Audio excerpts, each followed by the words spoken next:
started, anybody that's watching on the replay can watch the replay and catch up. So my name is Kylene Terhune. I'm a certified personal trainer and functional diagnostic nutrition practitioner, and today I'm going to talk about a few foods that we generally consider healthy, or societally we consider healthy, or we are told is healthy our whole life, and there are instances where maybe they aren't.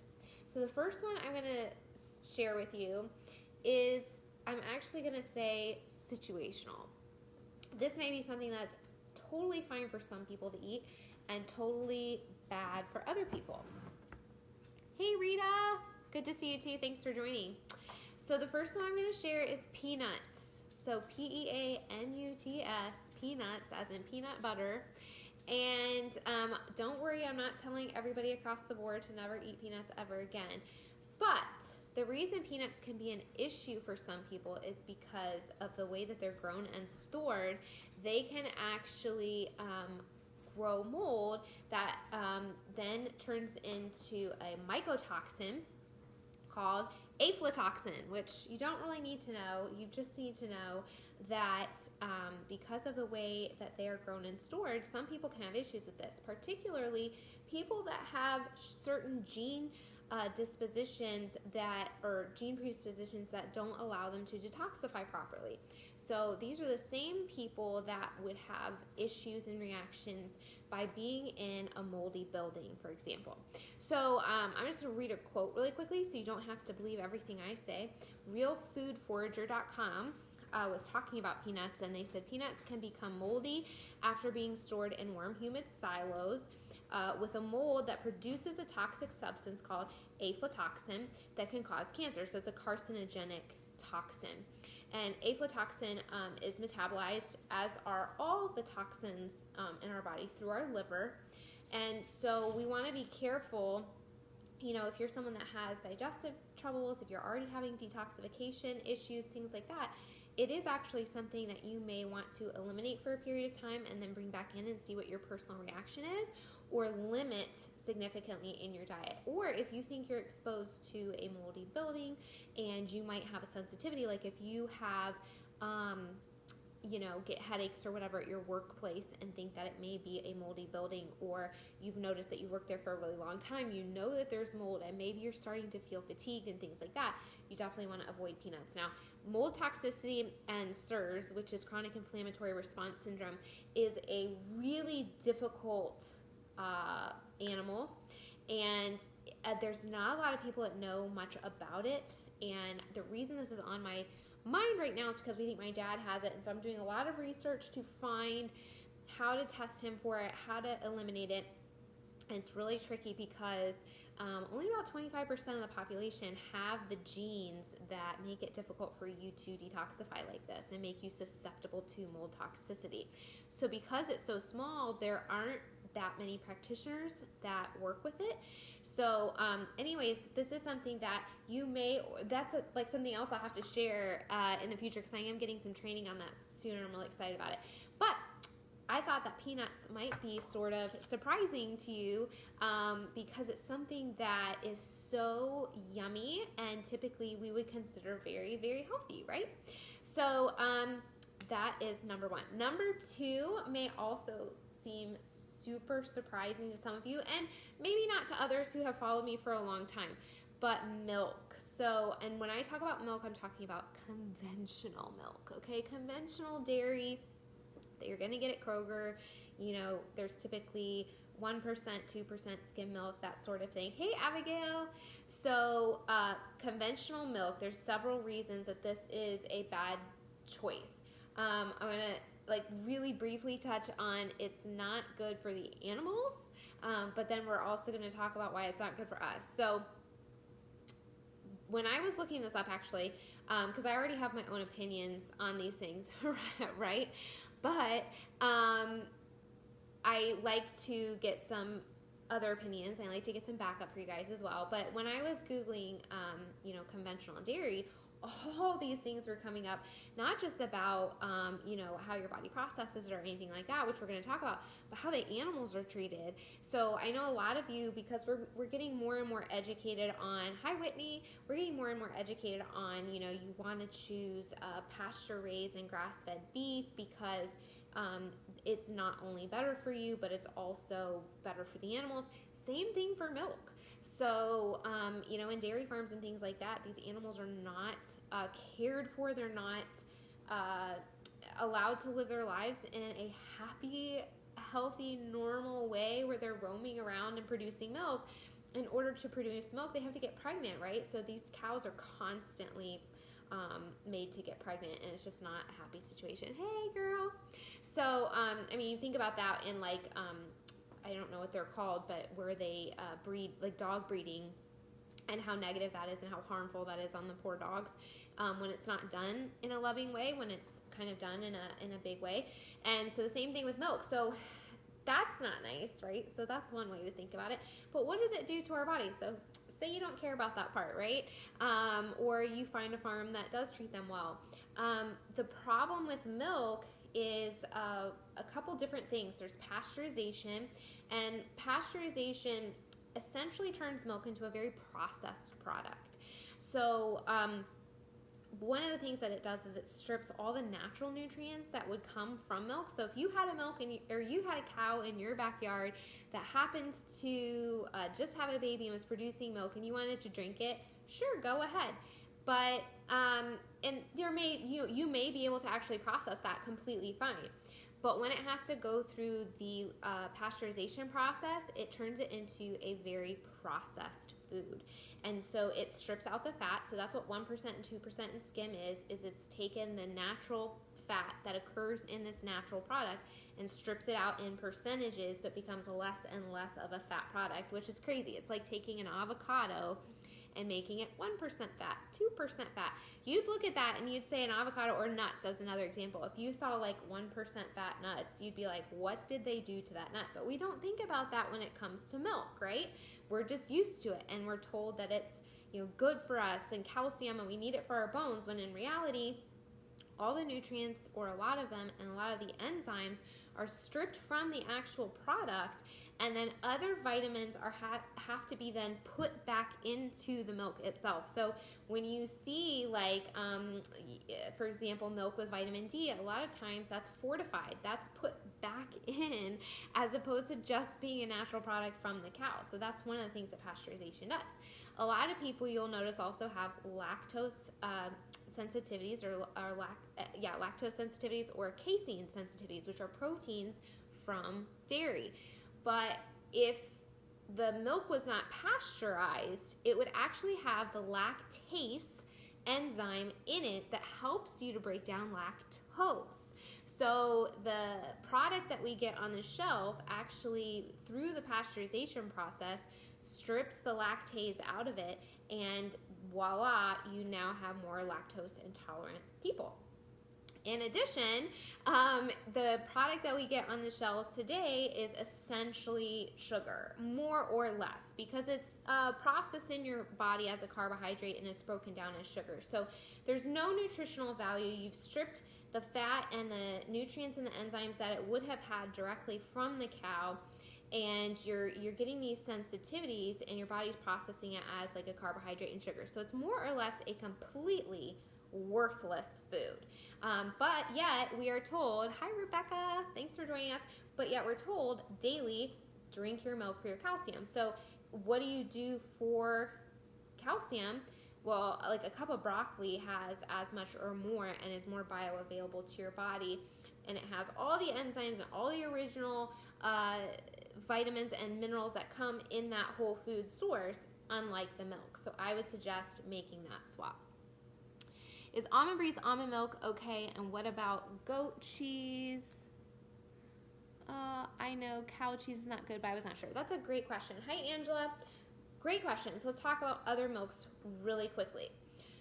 Oh, and there was another question on peanuts. Can you post that again? Because I think I saw something come up, but then it's gotten pushed. So, okay, so milk. Yes, almond milk is great. So this is where you have to kind of know your body and know yourself. So let me just say, as an example, someone with an autoimmune disease should not be buying a carton of almond milk because it has the emulsifiers and the blenders like guar gum and xanthan gum and sometimes lecithin in it. And if you have an autoimmune disease, then you can be very sensitive to little ingredients like that most of us can handle, most of us can process out, most of us can eliminate, and it's not an issue. So if you have an autoimmune disease, I say eliminate the cartons and just make it yourself at home, and I'll give that recipe to you in just a second. But for most of us who don't have issues with detoxification, and maybe you don't notice that you get gassy from it, because some people get gassy from guar gum, it is a valid substitute. So if you can take the time to make it, it's always better to make it at home, and it's actually incredibly easy, and it would also save money. But if you're like me, there's just a couple things that you need to be convenient, and I drink so much of that because I have like at least a cup a day that I pour in with my Shakeology because it makes it creamier than water, and so I get really lazy. I'm like, I don't want to make it myself. So I hope that answers your question.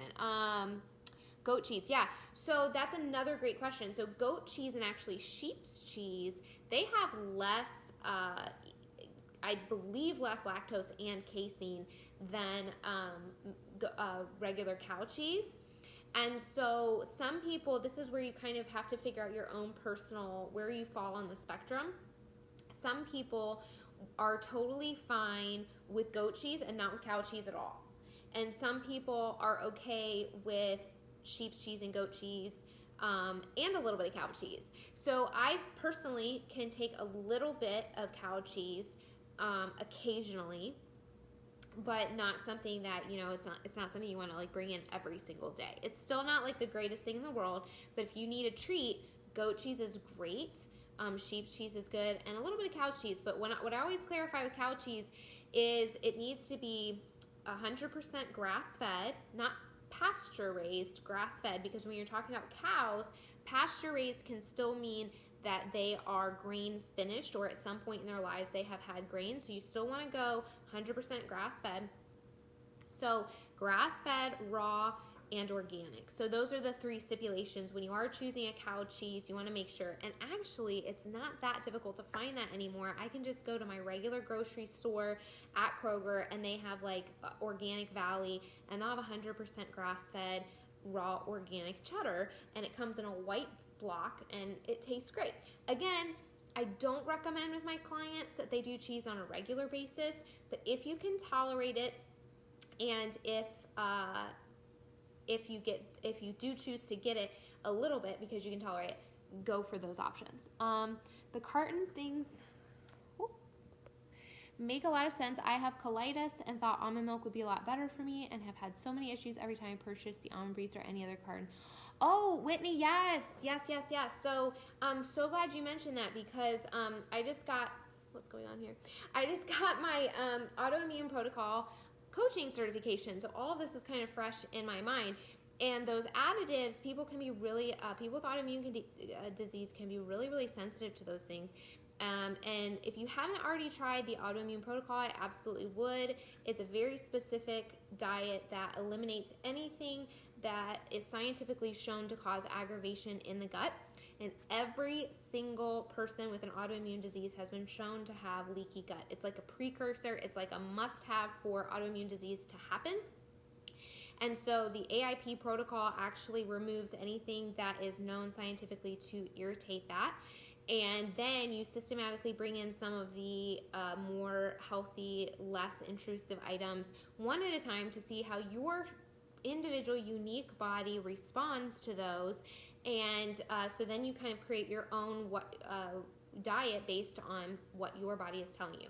And there's some big hard hitters at the top that you're never going to reintroduce because they cause a lot of inflammation across the board and are just damaging, period. But a lot of what you eliminate on the protocol, a lot of people can bring back in. But what's neat about it is, while it's a protocol that is very systematic and organized, the end result ends up being different for every single autoimmune client because you are different. And so your body is going to react differently to those foods. So if you have any questions about that, let me know. But yes, I'm glad that kind of rang about. So let me talk really quickly about how you can make your own almond milk. And you can just Google this like super fast, because I'm not 100% sure that these measurements are going to be accurate because it's been a little while, but the basic concept is the same. You're going to take something like a cup of almonds and like 4 cups of water, and literally this is it. You blend it up in a blender and you make almond milk, and then you have a cheesecloth and you drain it. It takes 30 seconds.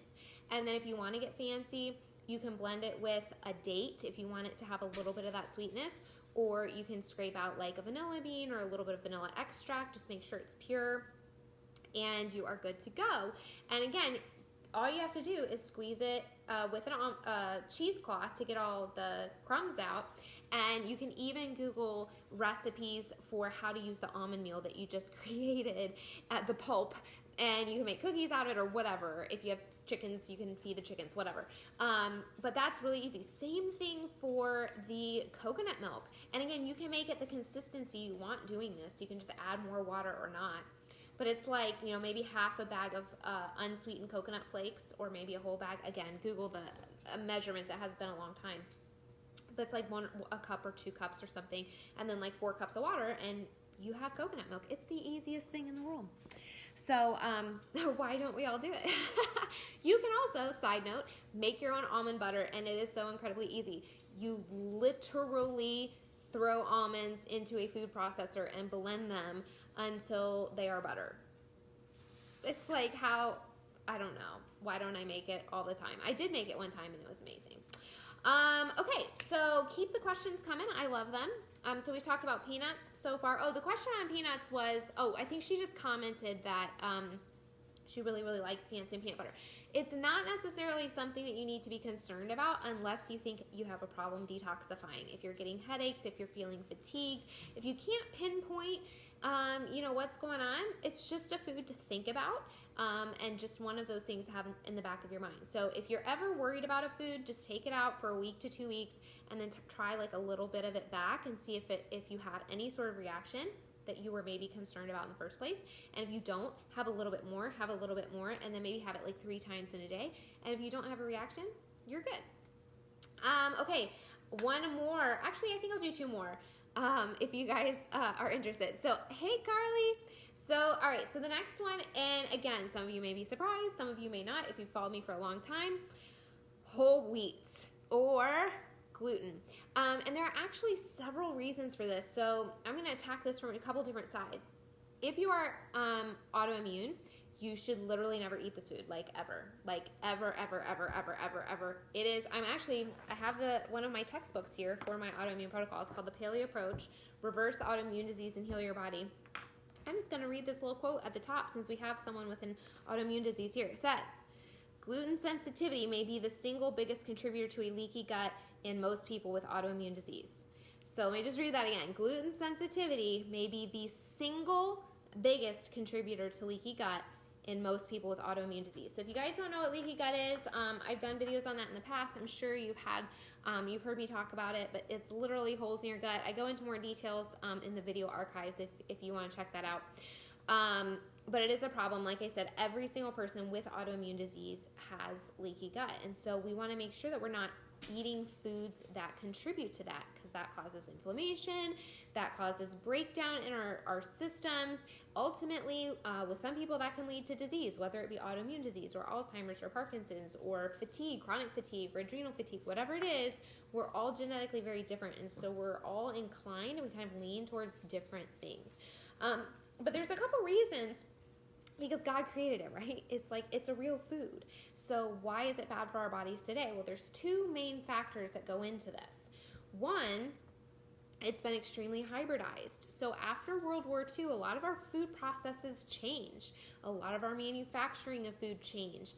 And gluten over the past 50, 60, 70 years or wheat, I guess I should say, has been so hybridized that if you look at the protein structure of the plant, and actually you don't even have to go scientifically like into the microscope and look at it. If you just look at the actual plant itself, it's a completely different plant than what we originally ate like over 100 years ago.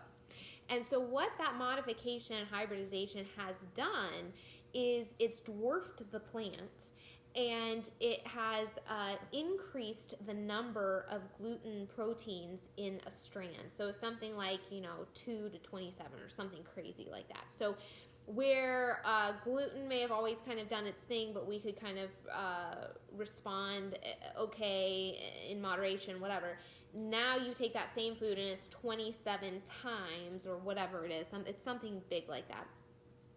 It's like 27 times greater, and we're eating more and more and more and more and more of it in our processed foods and our fast foods and all this kind of thing. So not only did the protein structure actually change and increase, but our consumption of it also increased at the same time. So the amount of exposure to gluten that you had 100 to 150 years ago was like this, and the exposure that you have to it today is like this. So what you're getting exposed to is causing a lot of inflammation. Well, the other reason that this is a problem, it's not just the hybridization and the structure of the protein, but it's also because of the way we process the crops now. And so what they'll do, and I'm sure you've heard this word floating around a lot too, glyphosate is a pesticide that they will spray on the crops, and they'll do it a lot on the dry crops like wheat and corn. I think I read something about this the other day where they do it to increase volume or something, to make it heavier or whatever, because that increases their profit. Anyways, it doesn't really matter why they do it. It just matters that it's extremely bad for you. And so even if you don't have a physical reaction to the gluten protein, which we can get to that, pretty much everybody does. Even if you didn't, you're going to have a reaction to this glyphosate because there's this teeny microscopic amount that has been shown in studies that if you ingest that invisible portion of glyphosate, it's shown to disrupt your beneficial gut flora. So it messes up the healthy bugs in your gut, which is what we're all about, right? Healthy gut and gut hacking and getting a happy, healthy microbiome. And so the tiniest little bit of that ingested, which you're not just ingesting that tiny little microscopic portion because you're exposed to it. We just talked about how much gluten you're exposed to now on a regular basis. So now you're exposed to this much glyphosate as well, and you're ingesting that, and your gut flora is getting destroyed. And it's wreaking havoc, and it's totally a mess. I wanted to read another little quote from this book because I just love it. By the way, Paleo Approach, you guys should all read it. It's fascinating. She's a PhD.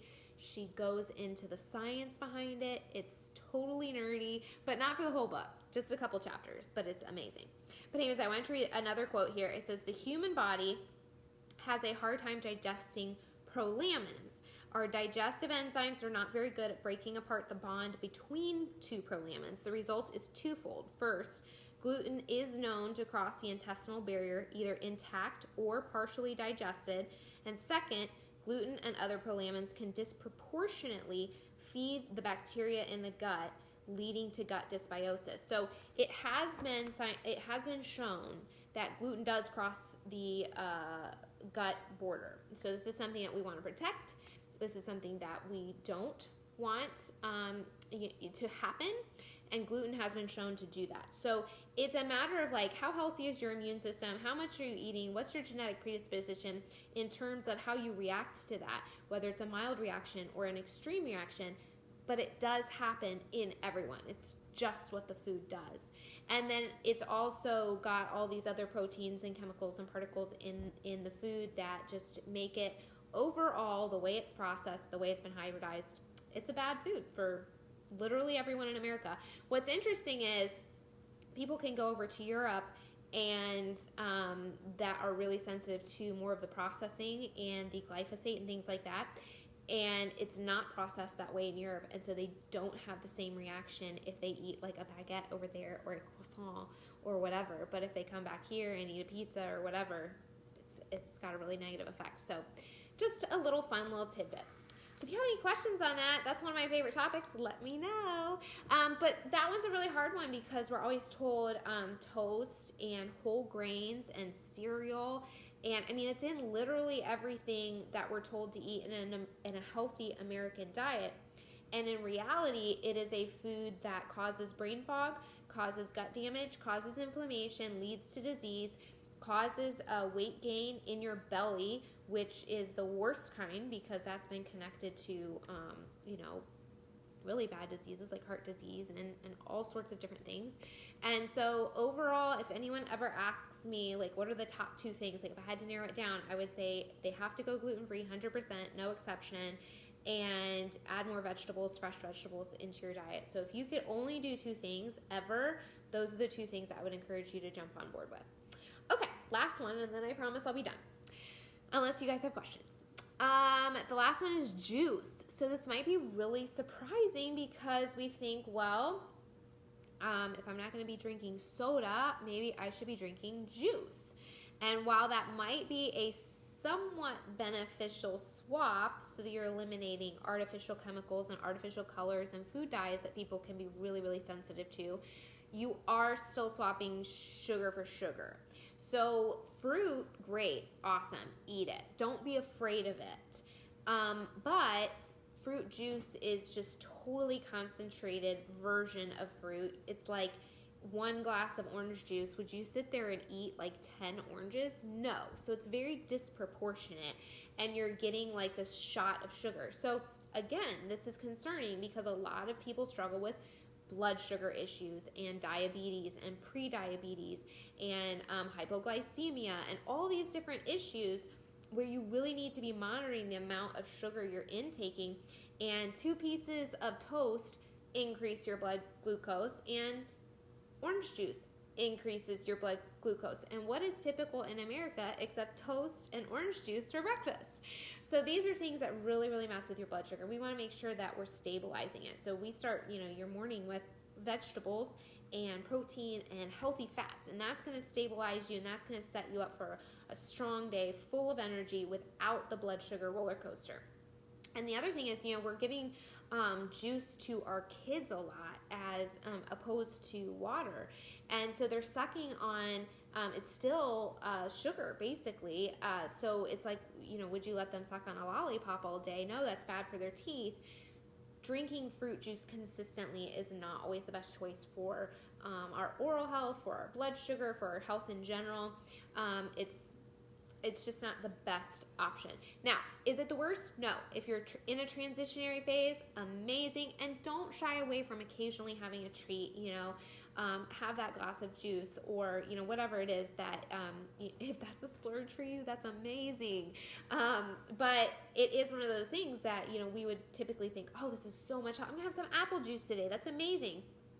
Well, would you sit down and drink 20 or eat 20 apples? If you did, that'd probably be more beneficial because you're actually getting the fiber from the actual whole food, and you're getting the vitamins and the nutrients from the peel and from the whole actual apple itself. So one of the things I think is really, really cool about nature and about food in general is that when we choose to eat the whole food, it's designed and it's created in a way that every part of it complements the other. And so when we eat an egg, it's meant to be eaten with the egg yolk and the egg white, and there are nutrients that help you break down the one and the other. So there's things in like the egg white that helps you utilize the egg yolk appropriately, and vice versa. And so you don't really, whenever possible, you don't want to denature a food. You don't want to separate it away from a part of it.